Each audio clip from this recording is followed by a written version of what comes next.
América Latina es una vasta y diversa región que se extiende desde el río Bravo en la frontera septentrional de México hasta el sur de Chile. La cordillera de los Andes, una cadena montañosa que marca el clima continental y constituye el foco geográfico de la actividad política y el desarrollo económico, atraviesa casi todos los países de América del Sur. En sus laderas y el altiplano hay antiquísimas ciudades y modernas capitales. América Latina, en su totalidad, es rica en recursos naturales como petróleo y minerales, bosques, suelos fértiles y abundantes fuentes de agua. Con solo el 8% de la población mundial posee el 23% de la tierra potencialmente arable, el 23% de los bosques, el 31% del agua superficial utilizable y el 19,5% del potencial hidroeléctrico. Es la región con la mayor cubierta forestal del mundo, con bosques que abarcan el 48% de su superficie terrestre. Tiene el río más grande y el desierto más árido del mundo. Esta diversidad ambiental ha generado una gran variedad genética que constituye un valioso recurso inexplorado y da lugar a marcados contrastes. Apenas el 9% de la tierra potencialmente arable está cultivada y el 21% de la energía consumida es de origen hidroeléctrico. A fines de 1970, se había examinado la composición química de solo el 1% de las 50.000 especies de plantas del Amazonas brasileño. La población de las Américas, que en 1950 alcanzaba cerca de 331 millones de habitantes, llegará a 1.062 millones en el año 2025. En la actualidad, el nivel medio de urbanización pasa del 68%. Las condiciones de vida en los grandes conglomerados urbanos de la región se han deteriorado mucho en las últimas décadas. La concentración industrial y la presión demográfica sobre el medio ambiente se mezclan con grandes contrastes sociales.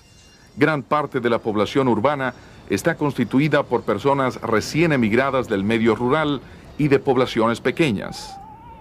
Los procesos de urbanización, el agotamiento de los recursos naturales y el cambio tecnológico afectan directa e indirectamente la salud humana. En las Américas, las enfermedades diarreicas están entre las 3 causas principales de defunción de la población menor de 1 año. Son producto del consumo de agua contaminada, las deficiencias del saneamiento ambiental y domiciliario y los malos hábitos de higiene y de alimentación. En América Latina y el Caribe, las enfermedades de origen hídrico incluyen shigelosis, gastroenteritis vírica, fiebre tifoidea, hepatitis y cólera. El ejemplo más reciente de un brote clásico de una enfermedad transmitida a través del agua en América Latina es la epidemia de cólera que comenzó en el Perú en enero de 1991 y se propagó luego por todo el territorio de América Central y del Sur. Los primeros casos causados por el vibrión cólera 01 El Tor Inaba se identificaron en Chancay, cerca de Lima, Perú. En pocos días se notificaron otros en diversas comunidades situadas a lo largo de los 1.200 kilómetros de costa al norte de Lima. De ahí, la epidemia se propagó con rapidez. Alcanzó su punto máximo a fines de marzo de 1991, con más de 20.000 casos semanales y llegó a todos los departamentos del país a fines de ese año. El efecto de la epidemia produjo más de 320.000 casos y cerca de 120.000 hospitalizaciones en 1991 y fue una enorme responsabilidad para los ya sobrecargados servicios de salud.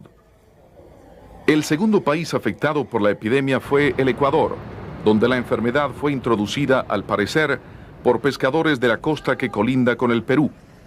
El número de casos aumentó rápidamente y llegó a su punto máximo en abril de 1991. Después de esa fecha, se redujo la incidencia, pero la enfermedad siguió propagándose a las zonas montañosas y costeras a lo largo de las principales vías de comunicación.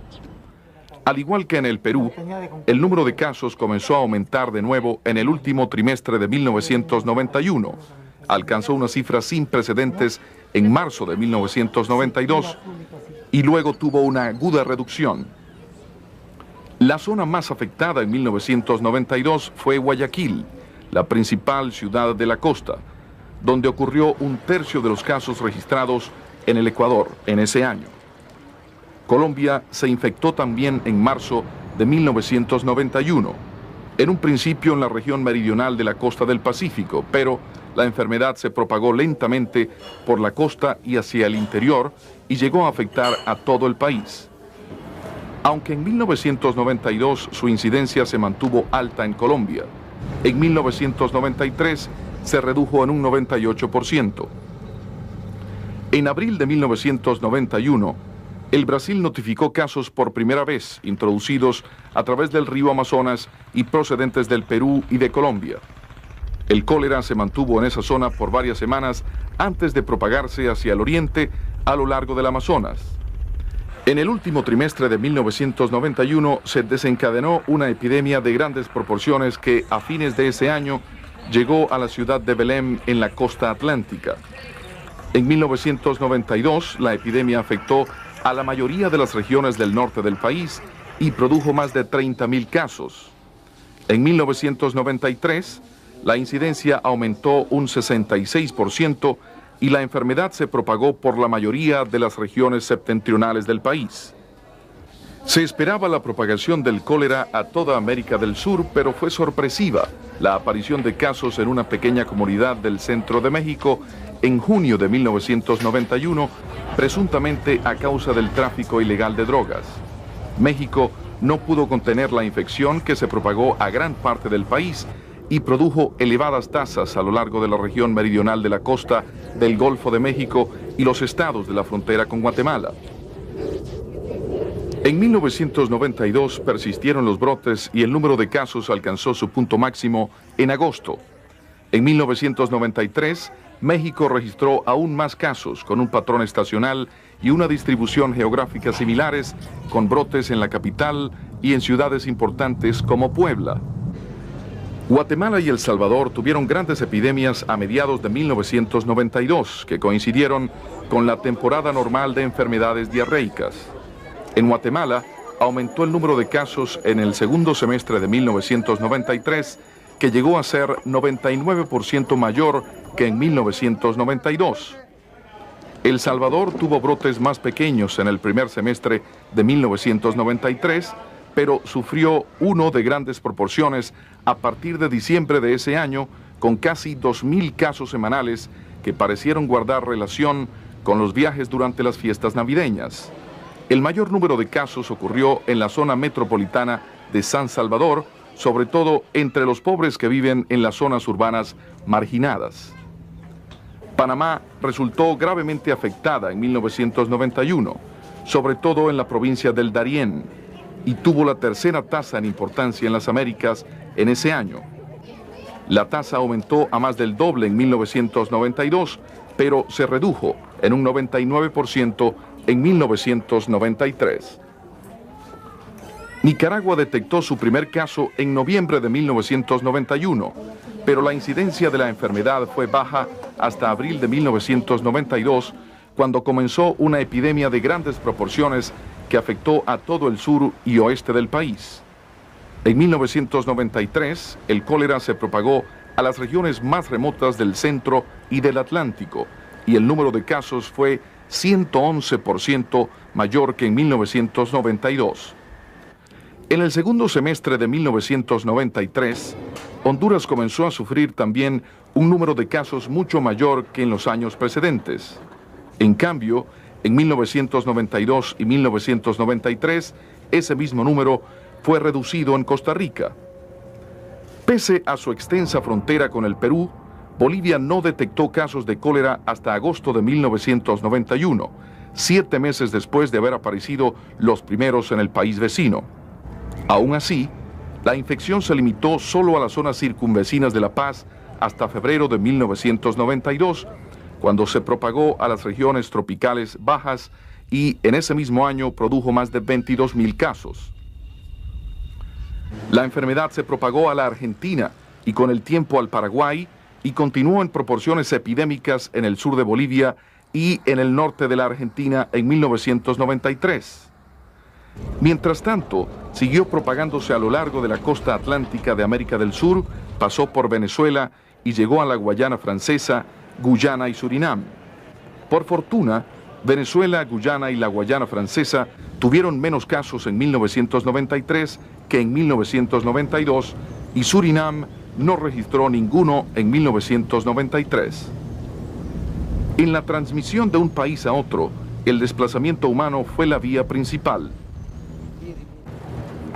Donde se evaluaron las defunciones por cólera y su relación con el acceso y uso de los servicios de salud, se observó que mueren quienes no buscan asistencia o llegan tarde a los servicios, razón por la cual la tasa de mortalidad se elevó a cerca del 50%. Si bien las tasas generales de defunción por cólera fueron bajas, las cifras variaron mucho entre los países y las zonas más remotas y menos accesibles tuvieron tasas del 10 al 20% mayores que las capitales, donde es fácil llegar a los mejores hospitales. Eso es precisamente lo que más preocupa a Nicaragua, cuya tasa de letalidad aumentó al 5% a mediados de 1993, mientras la enfermedad se propagaba a poblaciones remotas o afectadas por luchas civiles.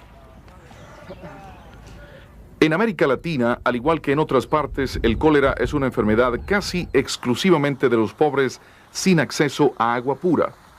En algunas de las grandes ciudades del Perú, el consumo de agua sin hervir de fuentes municipales fue un importante factor de riesgo y el agua muy contaminada, distribuida en sistemas sumamente deteriorados, tal vez fue importante para la rápida y extensa propagación del cólera. Aún en ese país, quienes tenían algunos recursos aprendieron de inmediato a descontaminar el agua o a conseguir agua pura, y el cólera se convirtió en una enfermedad de los carentes de medios y conocimientos. En todos los países, los alimentos contaminados con el microorganismo del cólera por causa de prácticas deficientes de preparación, manipulación o almacenamiento fueron una importante fuente de infección. En algunos países se demostró que los mariscos capturados en aguas contaminadas y mal cocidos guardaban una relación causal con los casos de cólera. En toda América Latina y el Caribe, las aguas negras se descargan generalmente sin tratamiento a los ríos, lagos y océanos. Se usan con frecuencia para regar cultivos, sobre todo de verduras que exigen grandes cantidades de agua y fertilizante. El riesgo de contaminación de esos alimentos es obvio, aunque no se ha comprobado que esa práctica esté relacionada con la transmisión del cólera. A fines de 1991, el cólera había infectado a 15 países y se había transmitido desde México hasta Chile y desde la costa del Pacífico del Perú hasta la costa atlántica del Brasil. El Uruguay fue el único país de la región continental de América Latina exento de la infección en el periodo de 1991 a 1993. Cabe señalar que ninguno de los países y territorios insulares del Caribe detectó casos y que todos mantuvieron una intensa vigilancia. En todos los países afectados, el cólera se presentó sobre todo en adultos y más del 75% de los casos ocurrió en personas mayores de 5 años. Por otra parte, el 75% de los casos de otras enfermedades diarreicas agudas suele ocurrir en niños menores de 5 años.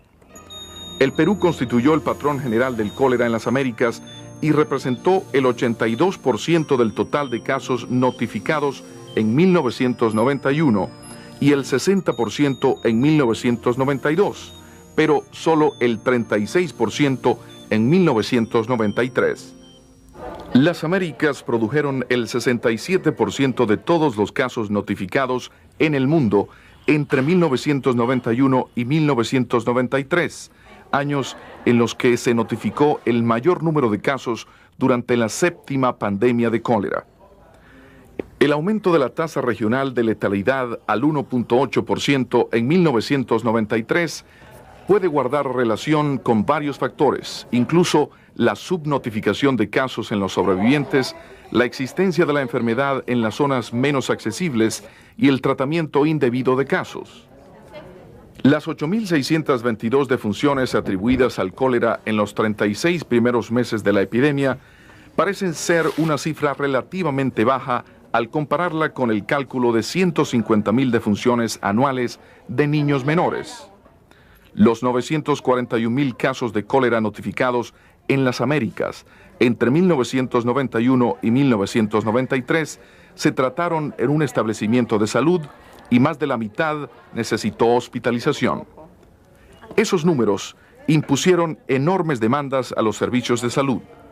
Las estimaciones conservadoras indican que el tratamiento adecuado salvó la vida de 100.000 personas, como mínimo. De hecho, la tasa de letalidad registrada en el Perú fue inferior al 1%, excepto al comienzo de la epidemia, y las tasas de defunción en casi todos los demás países fueron inferiores al 2%. El aumento posterior de las tasas de letalidad observado en Bolivia, Panamá y Nicaragua creó nuevas preocupaciones por el tratamiento apropiado de los casos. En algunos países, los hombres predominaron entre los casos notificados, pero no se sabe si eso se debió a una mayor exposición o a una mayor tendencia de esos pacientes a buscar tratamiento. En el trienio de 1991 a 1993, los países de la región y la Organización Panamericana de la Salud trataron la epidemia del cólera como una emergencia. Se desplegó un intenso esfuerzo por establecer y mejorar el sistema de vigilancia y divulgar información sobre la epidemia y el tratamiento apropiado de casos para prevenir defunciones y complicaciones, en particular en lo que respecta al suministro y uso de sales de rehidratación oral. En todos los países se fortaleció la capacidad de los laboratorios para confirmar el diagnóstico de casos, hacer antibiogramas e identificar a los vibriones en los alimentos y el agua. En miles de comunidades se crearon e introdujeron métodos de desinfección del agua, evacuación de excretas humanas y manipulación de los alimentos para prevenir la contaminación. Las actividades de prevención dependieron mucho de las estrategias de comunicación social y educación para la salud. Con el fin de ayudar a poner en práctica esas medidas de emergencia, la OPS movilizó más de $21 millones de la comunidad internacional. Estas medidas redujeron la incidencia de cólera en varios países, la infección por Salmonella typhi en Chile y la diarrea distinta del cólera en Costa Rica, Nicaragua, México y varios otros países. Cabe preguntarse si en el futuro el cólera afectará a las islas del Caribe y causará grandes epidemias en las zonas pobres de las principales ciudades. Algunos países insulares como Haití y la República Dominicana parecen ser tan susceptibles como los del continente. El Caribe se ha preparado para combatir el cólera por más de 2 años. No se sabe si podrá mantenerse libre de la enfermedad ni hasta qué punto lo afectaría una epidemia. En el Perú, el Ecuador y algunos países centroamericanos, la frecuencia actual del cólera indica que la infección puede ser endémica. Por lo tanto, habrá que continuar las actividades de prevención citadas e insistir en la vigilancia de los patrones epidemiológicos, bacteriológicos y de resistencia a los antibióticos hasta que se puedan subsanar las deficiencias de los servicios de salud y de protección ambiental.